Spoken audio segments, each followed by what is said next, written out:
Welcome to the Pain and Grain podcast. I'm James Gill, and this is. Tina Garcia. We also have a special guest today. Ace, would you like to say hello? He's a bougie cat that costs us a lot of money in cat food and babysitters and whatnot. So, what we're going over today is basically a background of Tina and I and what we're doing in the world. Now, yeah. So, a little bit about the both of us. I was in the Marine Corps for almost 12 years. I served in the infantry, did multiple combat tours over to Afghanistan and Iraq, where I was severely injured. Just a little bump in the road. Spent some time in the hospital, and that's where I got into the world of competitive shooting. That allowed me to stick around the Marine Corps for a few years after that, where I became an instructor. I ran several marksmanship training programs for the Marine Corps, taught just about every level of shooter you can think of. Retired here a few years ago, and now I shoot full-time and instruct. I compete in everything from precision matches, action shooting pistol matches, USPSA, sporting clays, trap, skeet. Basically, if you can shoot it, I've shot it. 3 gun's the big one we like to play in. And in recent years, I've had to stop eating tacos and get my butt back into the gym. So that's Working on your fitness. where I ran into Tina. Watch. Tina, you were a coach at the gym when I met you. I am a coach. Still a coach, yeah. But At a local CrossFit gym up the road. And what did I have to learn about you? What do you mean? Who you are? Oh, my turn? Yeah. The best secret ever. Me. Me.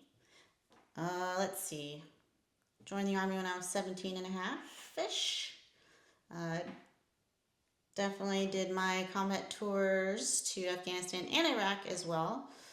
Did 8 years, finally got out, and then jumped right back overseas to Afghanistan.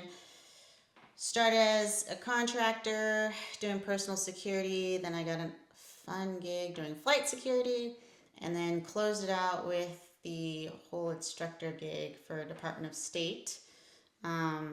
Was there up until Afghanistan shut down, and then was forced to live the real world back as a normal civilian.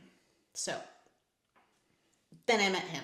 So I was coaching at the CrossFit gym. That's what I do too, on the side. And old boy over here decided he wanted to walk through the front doors with his body armor on. I'm like, what is this nerd doing, right? And everyone's like, oh, it's James Gill. He's doing 2-a-days. So that engaged our conversations and started conversating. And little did I know that he's like, oh, I'm training for the TAC games. It's like the tactical games. And of course, it was all over social media. And I was like, how do I get into that? And that kind of opened the door to this whole newer thing for me. This guy's the GOAT. So for the whole action shooting ordeal. And Tell them about my business card. oh God. Okay, so we had a Christmas party. Our gym has an annual Christmas party, and I was asking him, hey, you're gonna go to the Christmas party? And he's like, yeah, I might. And little did I know, he thought I was just being nice about it, inviting everybody. Long story short, fast forward, we get to the Christmas party. He actually came, and I was all excited. I was like, you're here. Towards the end of the night, it came out. We spoke a little bit, and it came out that I was in the military and my background. And I said, oh, we should hang out sometime. And this one was like, oh yeah, I'm like, that would be a good idea. He's like, do you shoot? And I said, well, yeah, I shoot. And he's like, do you shoot? Okay, yeah. Anyway, end of the night, we should exchange numbers. Pulls out his wallet, hands me his business card. You should call me. And I had no idea what to do. I was like, who the gives a business card? So that was my first interaction with this guy, pretty much, other than coaching him, telling him no rep all night. But yeah, CrossFit, contracting, into a civilian atmosphere, trying to figure out the way of life. This guy threw me into the tactical games at first because I was going to go watch him shoot. I was going to go watch him do his thing, taking time off of work to go do it. And he just said, just do it. All right, got it. So luckily, I already had all my kit from my history, and threw all that stuff back on. And it was my first time shooting with the LVPO though. Yeah. That was different, big time. So as we went through it, and we had a couple of range sessions, it was clear that you definitely had kit. Oh my! Probably a nicer plate carrier or body, like My gangster Glock.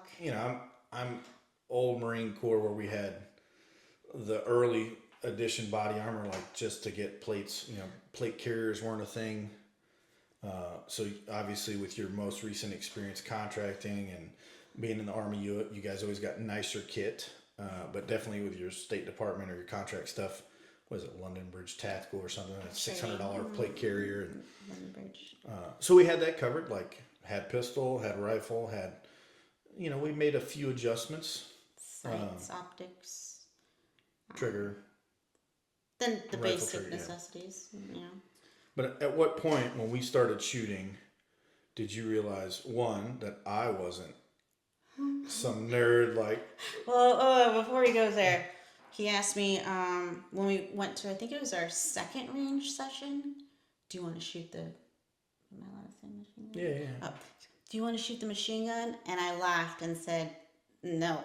And he's like, who doesn't want to shoot a machine gun? I'm like, I have shot that thing through my military career, through not Department of State, but no, not impressed. I'm probably thinking we had to pick up brass afterwards.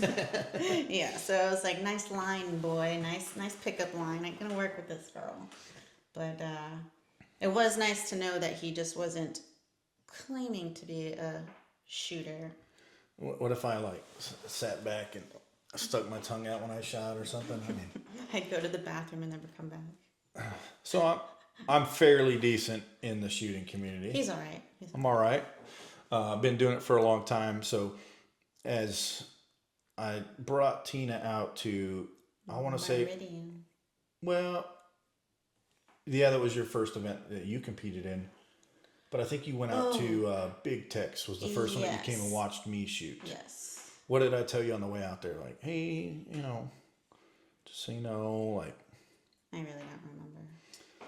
Just had to fill her in, like, hey, I've been doing this. Like, there's gonna be a lot of people that come up to us. Oh yeah. There's gonna be a lot of times where you ask, "Who's that?" I'm gonna say, I don't know. don't know." But as we get into the, first event was TAC Games for you in Meridian. I think you were signed up for Texas that year. Vortex? No, for the Texas Regional, and you were coming out to Meridian to spectate me. Yes, that was the plan. To get to see what was going on.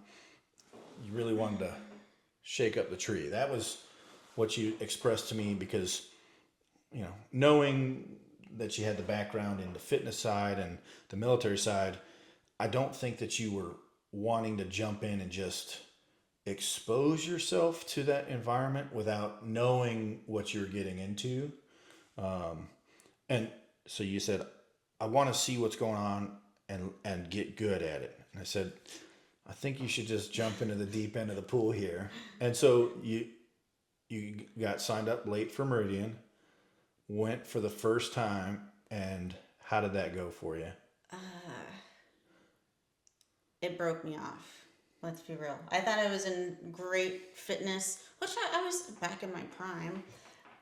I was in pretty good conditioning and such, but I wasn't used to the sandbags. I wasn't used to the optic, the dot. Like there was a whole lot of learning curves compared to what I was used to. And the whole competition aspect, I'm a very competitive person. I think everything turns into a competition between us. That made me extremely uncomfortable. Like I think I'm at the point now to where I'm a lot calmer and just accept what happens versus, last year for Meridian, I don't want to say terrified, but I was terrified. Like, I know nothing's out there to kill me. Well, I don't. Let's take that back.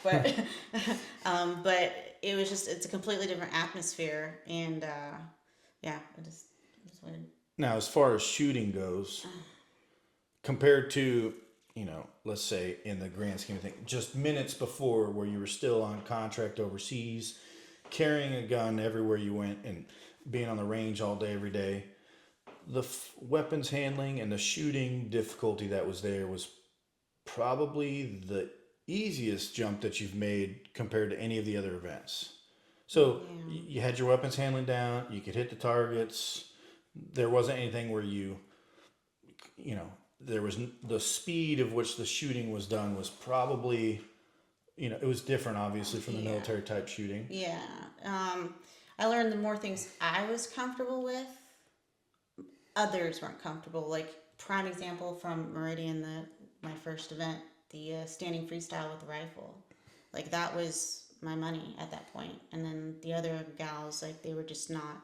It was just not there for them. So there's like the little things where the malfunctions, or Yep. I remember one stage I had a complete, I don't even know, complete malfunction, and by the time I got my gun back up, they were all gone with the wheelbarrow. Remember going around that little pond thing? And like if I didn't know anything about weapons handling really, I probably wouldn't be able to clear that, and I'd be standing there with.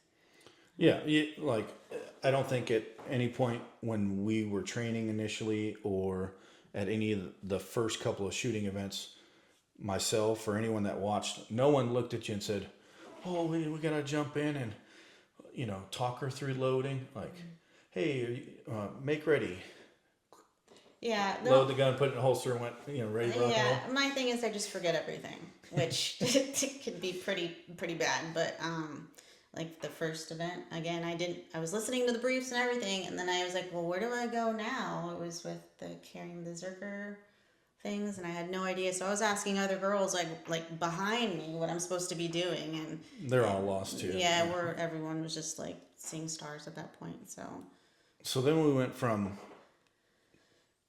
the tactical games, fitness, and shooting, and then we went over to which when you watched me competing there, I'm the one-legged guy competing against some serious athletes, so I'm doing okay, but I'm not like making waves. But then you get to the firing line and your cadence is sending it versus and everyone's turning around like, oh, that's me. So how was it when we went to your first USPSA match? Oh, that was by far the most even scarier thing like ever. That was there's safe tables, a lot of rules, a lot of white knights. Like I'm still dealing with quote unquote white knights and people trying to say I'm breaking or close to breaking 180s when I know that's one thing I'm fully aware of. There's still some questionable stuff where I'm like, well, where do I go? Now I'm really like freaked out about how far can I push Who's this? gonna be over your shoulder?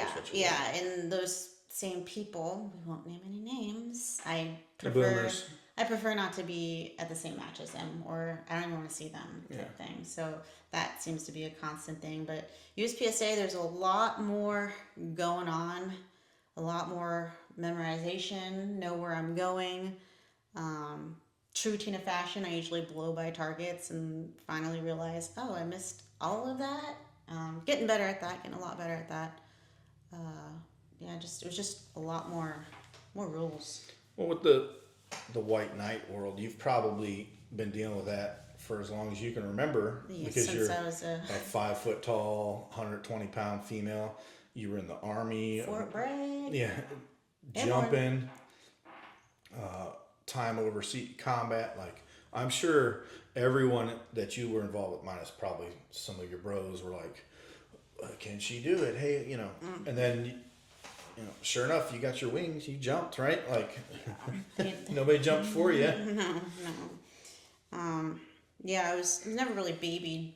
I can confidently say that throughout my whole career as either contractor or military. Meant they were probably a lot harder on me, but it molded me and I enjoy it. And without that background, I definitely wouldn't be where I am today. Certainly not. And And now you get to go to these local matches where you have some tactical Teddy, that will tell you something and then proceed to lose to you by 30% of the match. That's got to be nice. yeah, for the most part. Yeah. So we've made the transition from learning that there's a world of different shooting events on top of the fitness events. I mean, obviously we can go run, we can sign up for a marathon or a half K. We can go to the local box and Just got me a road bike, by the way. Yep. Stay tuned for that. yeah, it's toddler sized. I didn't know they made toddler sized road bikes, but knowing that that world exists and how competitive and how hard you have to work at it, and you know, I think you did a marathon in Afghanistan. Half marathon. I have not gotten brave enough for a full marathon yet. That just seems like it's gonna wreck me. But did a half marathon. The proudest, the best time. It's actually a really good time. Hour 30 in Afghanistan. Worst conditions possible you can think of. It was freezing cold, raining. I was wearing minimalish flat shoes, so I felt every rock. And of course, elevation. Like I had the best lungs coming. Well, I take that back. It was Afghanistan with all that trash burning. But altitude got me. But I actually that was my first half marathon. Pretty excited about it, but I don't think I can handle a full marathon. So it's not, you're not new to fitness. You didn't start working out for the sports, No, and you didn't start shooting for the sports. You were sports, doing both, yeah. but now we started putting those for specific competitions Together, yeah. Well, also we were talking athletic. I have an athletic background. I played basketball, played volleyball, basketball in high school, and jumped right into the mill as a Didn't you do as a some kid. like crazy like riding dirt bikes or Oh something? yeah, I rode dirt bikes growing up. Yeah, it was I don't that do was bikes. great. So. Yeah, dirt bikes, wakeboarding. I had a really good brother system out there, but what was I saying? Well, you have the Fitness. Yeah, the background. So I've always been pretty athletic, and so really after like as a private in the military, it's you're gonna be if you're gonna be dumb, you're gonna be strong, right? And yeah, I had a really bad attitude as a private, so I was getting smoked a lot. still does. So I realized also with the immediate deployment because I was Afghanistan 02 to 03 in Afghanistan, and I learned real quick between my size and the stuff that goes on overseas in combat, like I can't be a little fragile, weak thing. Like I was military police, and don't say it. I was not writing people tickets. Basically infantry. Basically infantry. But our job overseas is pretty much patrols and a lot of stuff, just mechanized. What years were you overseas? I did Army style. Army, Afghanistan. It was 02, 03. 3 to 4 was Iraq, or the end of 4. Like I had a 3-month break, and then the second tour to Iraq it was 05 towards the end of 06, and then I jumped on the trail, drill sergeant, in 2007. So for the people that don't know, the early war was Yeah. the Wild West. There were no pristine living conditions. Everybody worked out of the vehicle or walked. Water bottle showers or baby wipes. No porta potties. MREs. Experiences. Yeah. Yeah. I wasn't at the boardwalk in Kandahar, but it was cool to come back to Afghanistan as a civilian contractor, seeing all these turds walking around. I was, like I said, I was flight security, so we're flying instead of driving everywhere. So I got to go back to Kandahar and see how much it's grown, even like outside the wire, even outside the wire into inside Kandahar Air Force Air Base, CAF.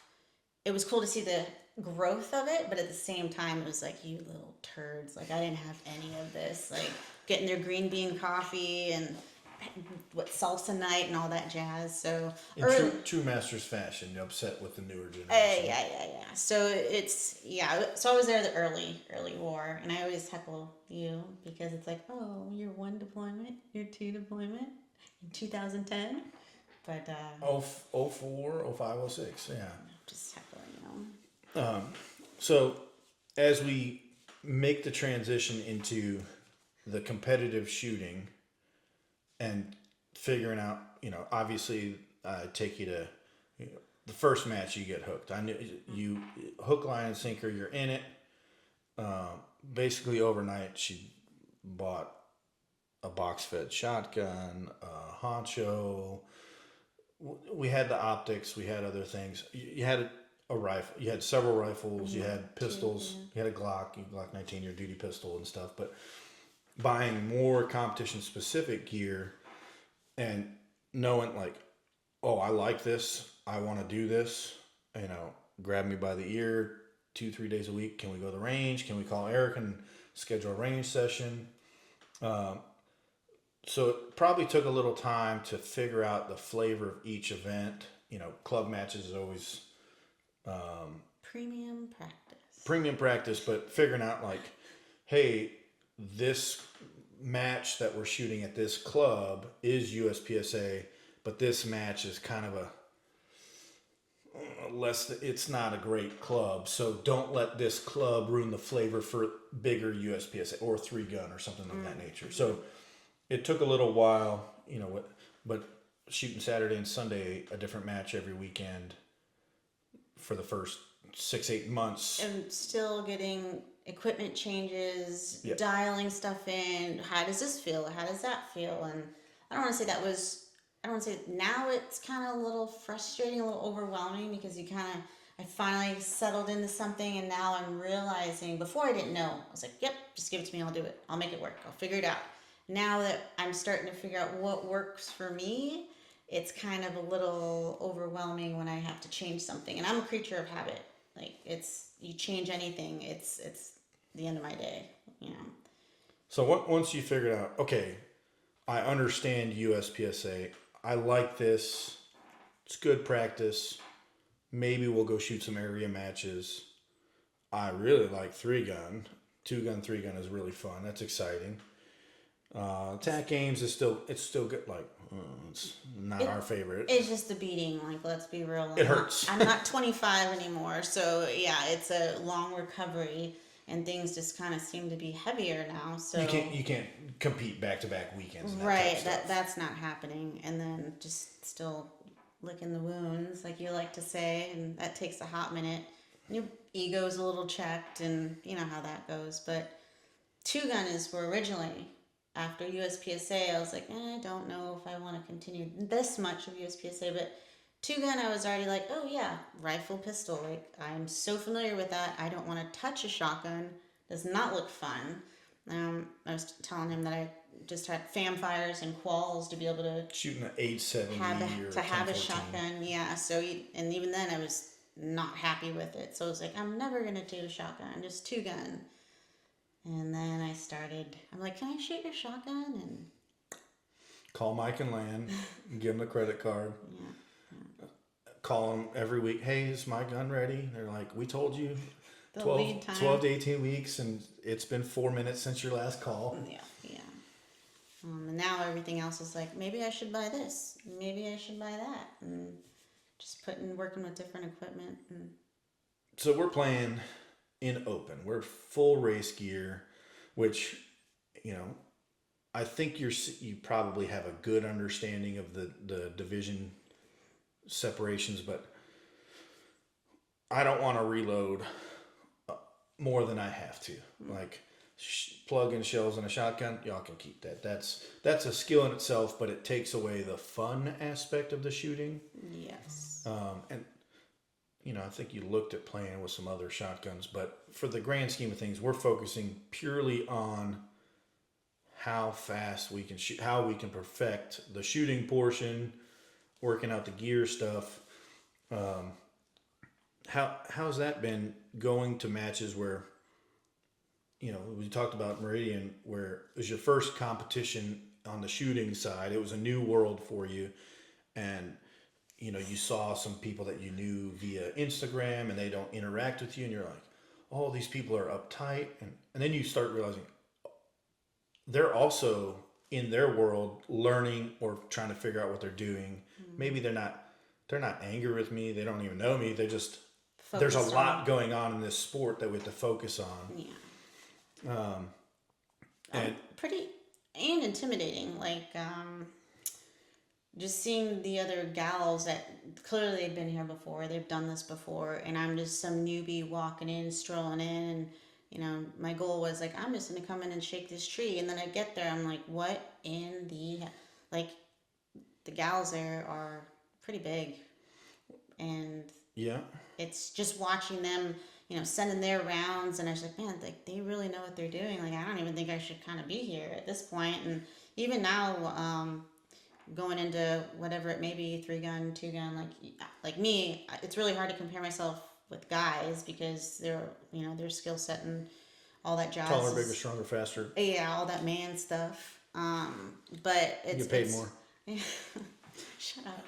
But it's a little intimidating, right? Like even if you're like I'm used to usually being the only gal, whatever it was, only girl in my platoon, only gal on contract, and it's the norm for me. But in the environment with all guys is the norm for me. But walking into where everyone's just some, gun ho, super fast shooting and looks like they know what they're doing, but then you get those that look the part, but Well, let's talk about that because going back to our military days, especially the standards for the Army are not that high, but the standards for the Army, we have male and female standards, so you know what you need to run on your PFT for your 2 or 3 miles. I think what do you guys run 2 miles? 2 miles. I don't know what they do There now. we go. I have So no idea what they do now. you know your time and your pacing of what you need to do.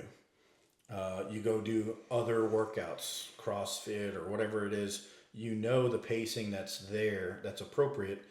When you come over to another sport, let's say USPSA, you don't have coming into it. You don't have a good gauge for how fast things should be done, right? That's a new world for you. So it took a little bit of time and probably a lot of reassuring for me to say, hey, you're doing well. You're doing extremely well under these conditions. Like learning the classifications was a big one. Oh my gosh. You're not bombed. competing. You see the guy who's world champion, Yeah. top GM at the match, and you shoot 44% of his score, and you're like, oh, I did terrible. Well, your score is only going against your division, against other. And that's still a thing that I need constant reminders about of how it actually pans out. Like if you don't understand practice score, you're going to be confused and thinking one thing, but it's the complete opposite. Like I still have to go back and be like, well, I only shot X%. I'm like, great, I am 100 and something, and then I pull up my division and it's like, okay, it's not that bad, but the goal for me now, it sounds terrible, but the goal for me is 50% minimum, and that's when I know I'm doing pretty good compared to people who I have to shoot against in my division. So looking at all the other divisions, it's like maybe I should just scurry over here. But So you come with me to my first match. when you blew your hamstring, Oh yeah, that should have stretched. told him to stretch. Coach. You should probably stretch this out. But you go and you see me with my jersey, and you hear me talking about, hey, I should do well at this match. Hope to hang on to the podium, and you watch the shooting and you see the guys that I'm shooting with. At what point did you realize that I was Good. Yeah.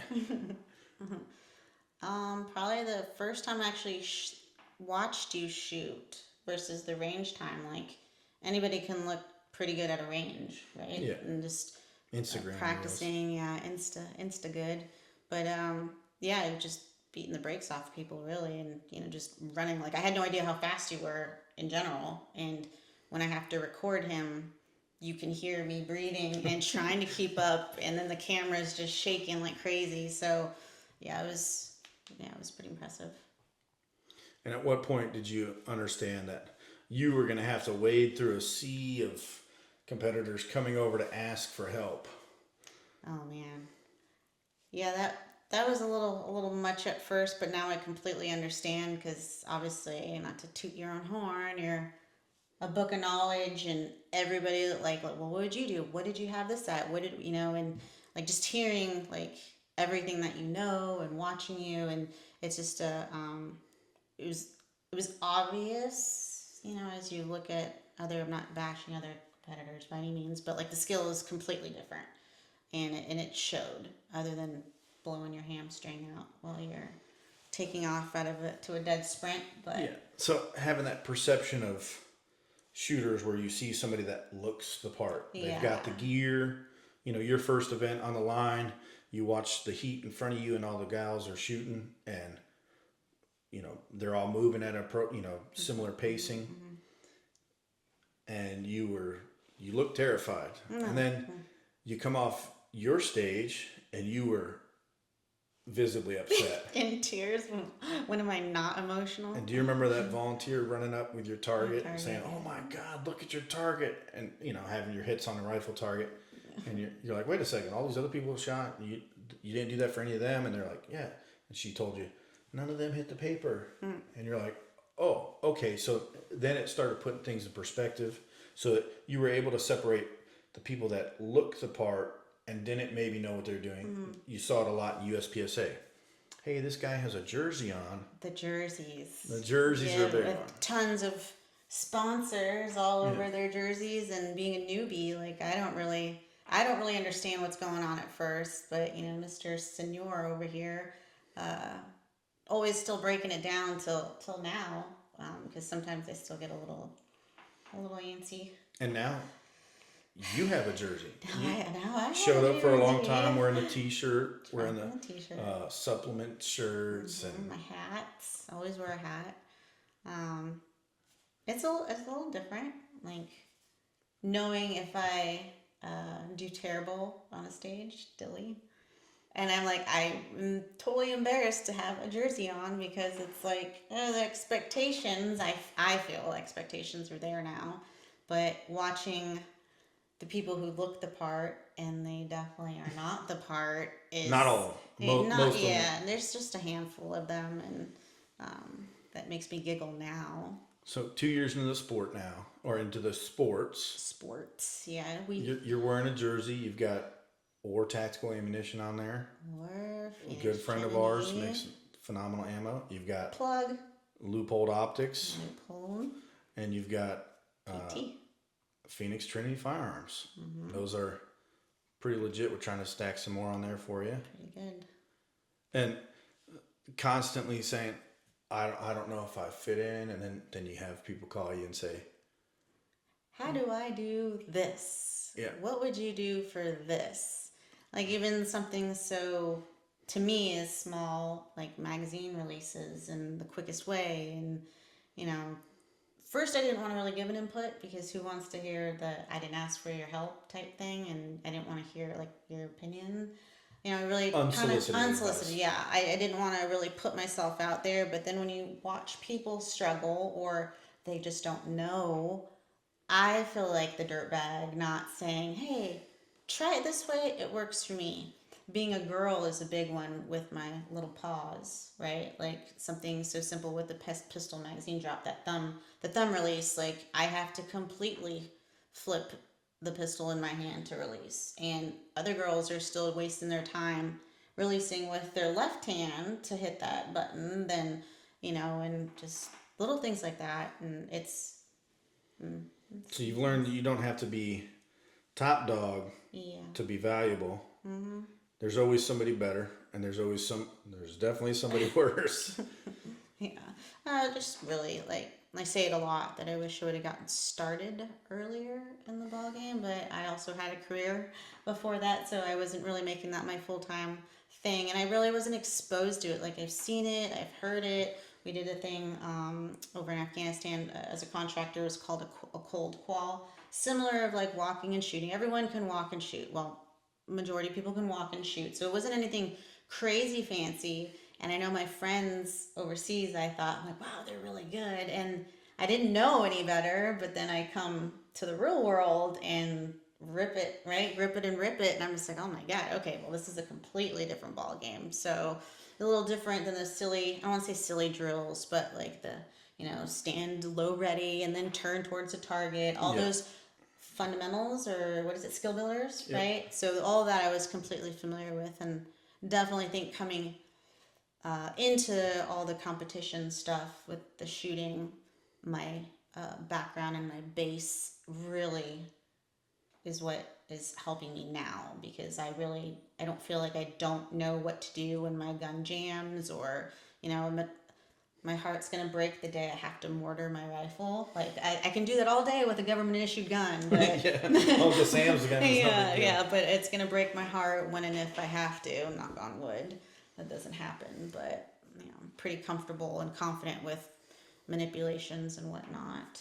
So Well, going through with Uncle Sam's gear and going through those, we talk about it quite a bit that there's the the minimum standard military law enforcement.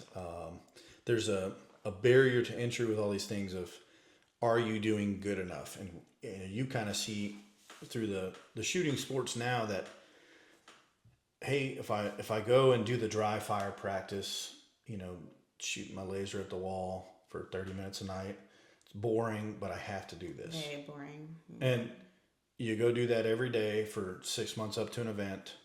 You go to that event and you still have misses. And you're like, okay, this is just the barrier. This is the minimum I need to get into the sport and do this. And then you watch somebody next to you that blows the doors off you shooting wise. So you know that you can't let your guard down. You have to constantly be working. There's 13, 27 different things you're thinking about. So putting a very deliberate plan in there. I mean, even if it's not talking about the tactical games, so we know fitness is a huge thing with that too. Like if you're not in shape or decent shape, it's really rough. But going into also like the 2-gun, the 3-gun, the USPSA, like what did you say? My Twitch movements. Yep. Are doo-doo. So like even like a full on sprint to your next spot is still exhausting. Like now that I'm actually boogieing and doing what he's been telling me to do, like the next day is, man, my calves are sore. Oh, my hamstrings. Like I didn't realize how aggressive, competitive shooting really is. And then like fast forward really quick to Rocky Mountain 3-gun. Then you got that elevation where the RO thought I was dying. He's like, you need to breathe. Feet, and I'm like wheezing, laying over a rock, trying to make it work. So even that aspect, the fitness is, I really think you're either going to go really slow up that hill or you're just going to have to walk it out at that point. So fitness is still a major thing. Plus all those shotgun magazines and like cover your whole belt and all the other ammo that you need. So, I mean, you just don't have to lift heavy stuff. So that's cool. I like that. Yeah, but after your first TAC games competition, we get out the gas station, you go to pump gas or walk into the gas station. We're both doing the giraffe walk, drive home. cold legs, locked up in the car. It's to be expected there. And I didn't know what to expect, and it hit hard.